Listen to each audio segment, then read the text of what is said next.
Allez, bonjour à tous et bienvenue dans cette nouvelle vidéo. Aujourd'hui on se retrouve pour faire un jeu du pendu. Donc le jeu du pendu, c'est un jeu quand même qui est assez connu où il faut tout simplement en fait deviner un mot qui est proposé, un mot qu'on ne connaît pas. Il faut proposer des lettres et à chaque fois qu'on propose une lettre, si la lettre est bonne, alors du coup on affiche du coup où se situe la lettre.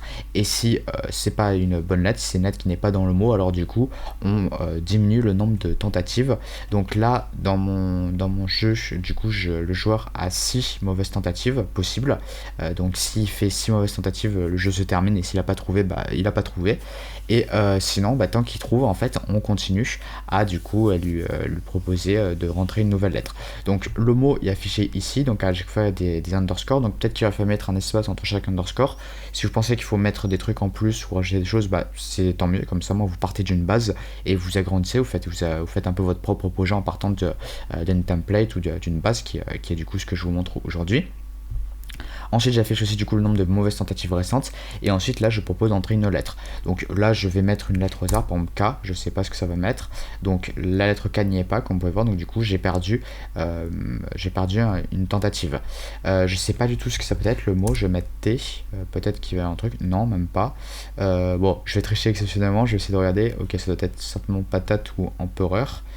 Je vais mettre le E, dans tous les cas il y est. Ok, donc ça a l'air d'être patate. Donc vous pouvez voir que là j'ai trouvé la lettre E et la lettre E elle se situe en fin du mot. Donc du coup j'ai pas fait de mauvaise tentative, donc il me reste toujours 4 mauvaises tentatives. Si je mets P, vous pouvez voir que c'est toujours bon. Et donc ouais, ça doit être bien patate. Et ensuite si je prends le T, hop, le jeu se termine. Voilà, j'ai rentré le mot T et mes mots trouvés et c'était bien patate. Voilà, et j'ai réussi à trouver le mot avant d'utiliser toutes mes tentatives, toutes mes mauvaises tentatives possibles. Voilà, donc c'est un jeu pas trop compliqué et donc du coup on va le commencer ensemble. Ok, donc voici du coup ce qu'on va avoir comme petit énoncé que j'ai écrit. Donc on va devoir recréer le jeu du pendu, on aura à disposition une liste de mots qui seront utilisés dans le jeu. Un mot sera sélectionné au hasard, on affichera un tiré du 8 pour chaque caractère du mot, exemple mot test. Vous voyez, donc on met un tiré du 8 pour chaque caractère, chaque lettre. À chaque lettre trouvée, on affichera la lettre à la place du tiré du 8, exemple toujours avec test. Si l'utilisateur entre T, alors on affiche T, ensuite les underscores pour E et S. Et du coup on a T, et si l'utilisateur entre ensuite E, vous voyez que du coup on met le E. Le joueur a du coup droit à 6 mauvaises tentatives, donc si l'utilisateur entre une mauvaise lettre, il faudra réduire le nombre de mauvaises tentatives disponibles. Exemple avec test, si l'utilisateur entre M, il restera 5 mauvaises tentatives. À l'issue de 6 mauvaises tentatives, le joueur a perdu. Ok, donc ce qu'on va faire, c'est qu'on va du coup avoir besoin de quelque chose qui nous stocke en fait tous les mots qui seront proposés, qui seront disponibles, et un mot sera sélectionné au hasard. Donc pour ça on va faire une liste qui s'appelle mots, et on va mettre du coup des chaînes de caractères où chaque chaîne de caractères va correspondre à un mot. Donc je vais mettre TTES par exemple, voilà, TETS, TETS, bon je sais pas trop comment on peut dire, bref c'est pas grave. Test, du coup j'ai mis empereur aussi. Qu'est-ce qu'on peut mettre d'autre? On peut mettre canard aussi, ça peut être pas mal. Après on peut mettre platane, vous voyez, et blablacar. Voilà, il y a tout de suite une idée qui se met en tête quand on pense platane et blablacar en covoiturage. Ensuite, du coup, ce qu'on va faire, c'est qu'on va faire une fonction qui va être notre fonction principale, qui en gros va être ce qui va permettre que notre jeu fonctionne. Et ensuite, dans cette fonction main, on va utiliser plein de petites fonctions qui vont correspondre à une partie en fait du programme. Et du coup, on n'aura pas un bloc de code dans une fonction, un immense bloc de code, mais juste un petit bloc qui va utiliser des fonctions en fait qu'on pourra réutiliser plusieurs fois. Par exemple, pour afficher le mot, en fait, on se rend compte qu'on peut faire une fonction qui s'occupe juste de faire ça. Donc comme ça, moi, ça nous permet de factoriser un peu notre code et de pas avoir un truc qui est un peu trop gros. Voilà, donc là on a la fonction main, donc du coup dans notre fonction on va mettre en paramètre la liste mots. Pourquoi? Parce que on va vouloir choisir au hasard un mot donc qui sera contenu du coup dans notre liste mots, et ensuite ce mot on va le sélectionner au hasard. Donc pour cela on va faire import random. Et donc ça c'est la librairie random. Donc une librairie c'est tout simplement des bouts de code en fait qui sont disponibles pour nous, et on n'a pas du coup à refaire les fonctions et les classes de cette librairie. Et donc du coup là ce qu'on fait, c'est qu'on fait random.choice mot, et donc du coup on va avoir un mot choisi aléatoirement. Et donc en fait ce que ça veut dire, c'est que on va juste prendre une chaîne de caractères pris aléatoirement dans notre liste. Donc si par exemple je fais print mot, je vais appeler ma fonction ensuite, donc ma fonction main mot comme ceci. voyez que là j'ai empereur. Si je réexécute, j'ai platane. Si je réexécute, j'ai Deutz. Peut-être, ouais, je sais toujours pas comment on le prononce ce truc. Bref, voilà. Donc du coup, vous voyez que ça me sélectionne au hasard. Du coup, on a le mot qui est choisi au hasard. Donc ensuite, ce qu'on va faire, c'est qu'on va mettre le nombre de tentatives. Donc les tentatives, on va en avoir 6. Donc du coup, ce qu'on va faire, c'est que tant que le nombre de tentatives sera supérieur à 0, ça veut dire qu'on aura toujours la possibilité en fait de faire des tentatives. Et il faudra aussi qu'on s'occupe de vérifier que l'utilisateur n'a pas tous les mots, en fait n'a pas réussi à trouver s'il a trouvé ou pas tous les mots. Mais donc du coup, ce qu'on peut faire, c'est que tant qu'on a le nombre de tentatives supérieur à 0, alors on va demander à l'utilisateur de rentrer une lettre, on va vérifier si cette lettre existe ou pas dans le mot, et si elle existe, du coup on modifie l'affichage, si elle n'existe pas, on réduit le nombre de tentatives. Et à chaque fois, ce qu'on va faire, c'est qu'on va vérifier si l'utilisateur a trouvé ou pas le mot, donc c'est-à-dire qu'il a trouvé toutes les lettres. Donc du coup, ce qu'on va faire, c'est qu'il va falloir stocker du coup quelque part les lettres qu'il a déjà trouvées. Donc pour cela, ce qu'on peut faire, c'est qu'on peut faire lettre trouvée, qui va être une variable du coup qui va contenir du coup toutes les lettres qu'il a trouvées. Alors on peut faire une liste, on peut faire un ensemble. Moi je vais passer par un ensemble cette fois-ci. Alors l'ensemble, vous allez me dire, mais c'est pas très utile parce que ça ne stocke qu'une seule fois, enfin chaque valeur dans un ensemble est unique, et donc du coup si on a un mot qui contient plusieurs fois la même lettre, comme par exemple le test qui contient 2 fois la lettre T, du coup ça va poser problème. Non, ça va pas poser problème, en fait c'est juste on veut pas stocker en fait le nombre de fois qu'une lettre apparaît. On veut juste savoir si cette lettre a déjà été trouvée. Si la lettre est trouvée une fois, par exemple le T, s'il est trouvé dans le mot test, il ne faut pas le rentrer 2 fois, on le rentre qu'une seule fois. Donc du coup, le seul truc, c'est qu'il faut voir en fait si la lettre a déjà été trouvée ou pas. On s'en fiche un peu de la fréquence de cette lettre. Donc là, du coup, dans lettre trouvée, on trouvera du coup toutes les lettres qui ont déjà été, qui sont bonnes en fait, qui existent du coup dans le mot et qui ont été rentrées par l'utilisateur. Ok.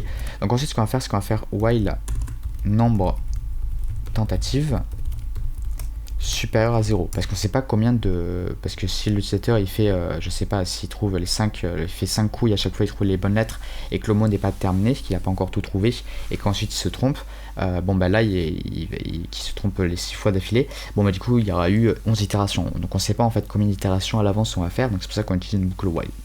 Ensuite ce qu'on va faire, c'est que du coup on va demander la lettre à l'utilisateur, donc pour cela on va faire input et on va mettre entrer une lettre. Ok. Au préalable, ce que je veux faire, c'est que je veux afficher le mot.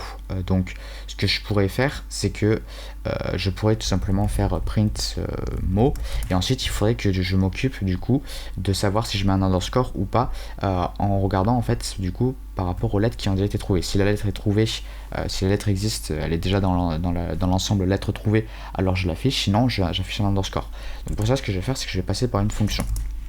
Je vais faire def afficher mot. Ok, je vais passer en paramètre du coup mon mot et mon ensemble lettre trouvée. Ok, ensuite ce que je vais faire, c'est que je vais faire for i in range len mot. Ce que je vais faire du coup, c'est que je vais itérer à travers mon mot, enfin à travers ma chaîne de caractères, et à chaque fois je vais vérifier si le caractère est déjà trouvé ou pas. S'il n'est pas trouvé, j'affiche un underscore. S'il est trouvé, j'affiche du coup la lettre. Du coup, il faut que j'affiche aussi, je vais mettre print mot, voilà, comme ceci, et je veux que tout soit sur la même ligne. Donc du coup, je fais virgule and égale deux apostrophes. Ça veut tout simplement dire que le prochain print en fait sur la même ligne que ce print. Donc ensuite, ce qu'on fait for i in range len mot. Ensuite, je vérifie si le mot à l'indice i est dans la lettre trouvée. Si il est dans la lettre trouvée, alors du coup, j'affiche ce mot, print mot de i, and égale, comme ceci. Sinon, j'affiche tout simplement un underscore, comme ceci. Voilà. Hop, comme ceci. Donc du coup, là, ce que je peux faire, c'est que je peux faire du coup afficher mot, ici. Mot, lettre trouvée. Comme ceci. Donc là, ce qu'on pourrait faire, c'est qu'on pourrait... alors, je vais juste mettre un break, parce que sinon, on va avoir une boucle qui va tourner à l'infini, ça va être un peu chiant. Ouais, donc là, vous voyez, j'ai... oui, oui, j'ai un print qui est ici, donc c'est normal. Donc je vais recommencer, hop.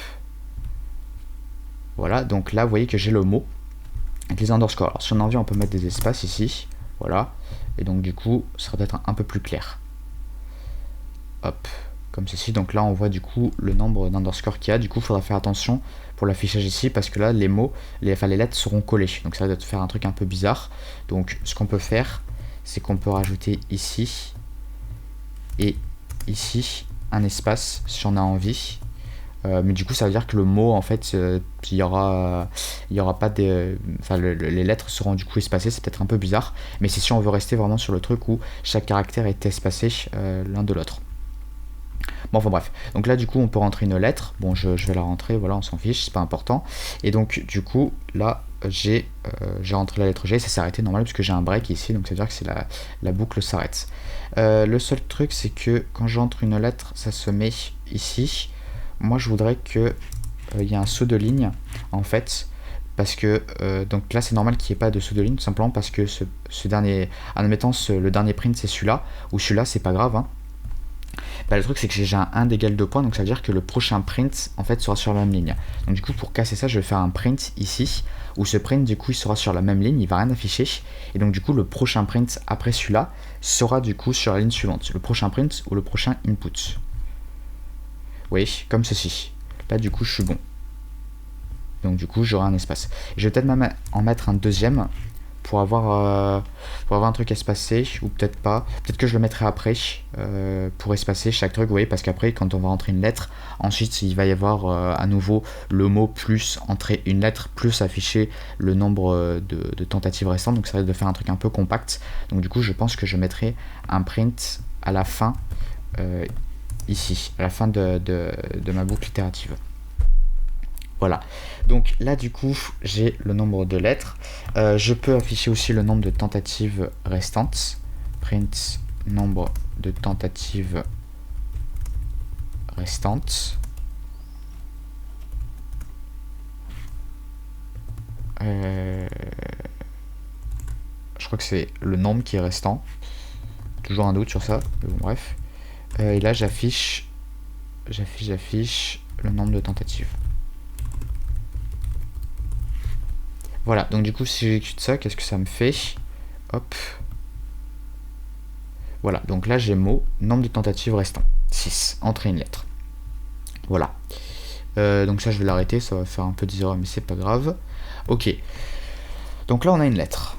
On dit on récupère une lettre, donc le truc c'est que maintenant, il faut regarder si cette lettre elle est dans le mot ou pas. Si elle n'est pas dans le mot, bah alors il faut diminuer le nombre de tentatives. Et si elle est dans le mot, est-ce que l'utilisateur l'a déjà trouvé ou pas? Parce que s'il l'a déjà trouvé, bah ça sert à rien de l'ajouter en fait dans l'ensemble. Donc ce qu'on peut faire, c'est que si lettre n'est pas dans lettre trouvée, non, n'est pas dans le mot, ça veut dire que du coup la lettre n'existe pas dans ce mot, donc c'est une mauvaise tentative. Donc du coup on fait nombre, je vais peut-être enlever le S ici. Super, j'ai que j'enlève le S, j'enlève le E, c'est parfait.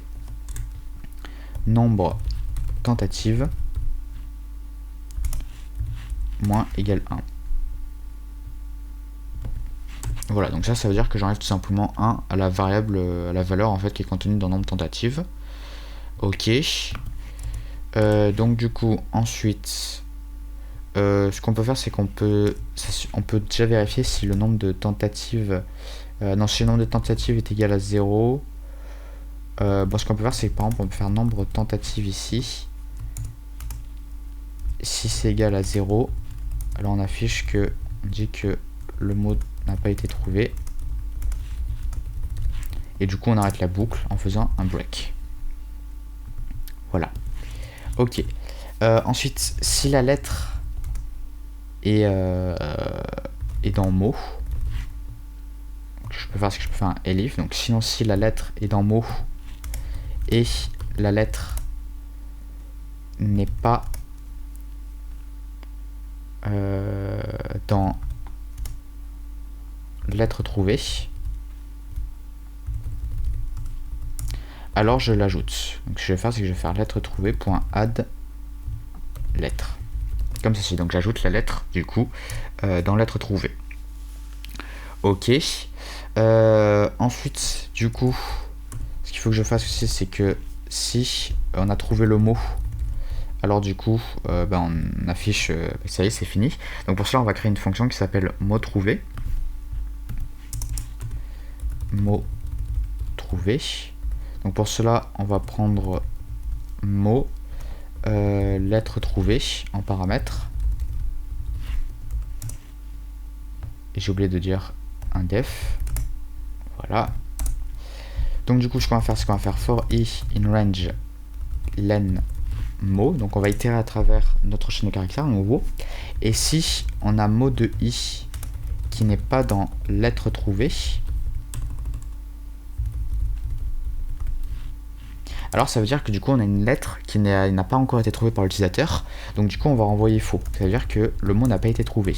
Et si à la fin de l'itération on n'a pas eu de return false, ça veut dire que du coup le mot a été trouvé. Voilà, donc du coup si mot trouvé, on met en paramètre là, mot lettre trouvée, voilà, comme ceci, on affiche le mot a été trouvé, comme ceci, et on peut afficher le mot si on a envie, allez hop, soyons fous, et là on peut faire un break, comme ceci. Voilà, donc là je crois qu'on a quasiment tout, il me semble.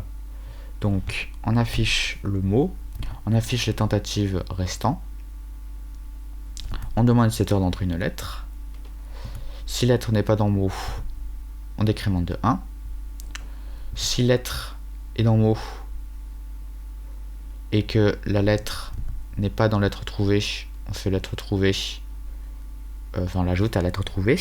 Si le mot trouvé, si on a trouvé le mot, donc c'est à dire que cette fonction nous renvoie du coup la valeur vraie, donc c'est à dire que quand on regarde chaque lettre de mot, la lettre existe bien dans lettre trouvée, alors du coup le mot a été trouvé, et on affiche le mot, et ensuite on fait break, et sinon le mot n'avait pas été trouvé, et quand on a un nombre de tentatives qui est égal à 0, donc le mot n'a pas été trouvé, on fait break.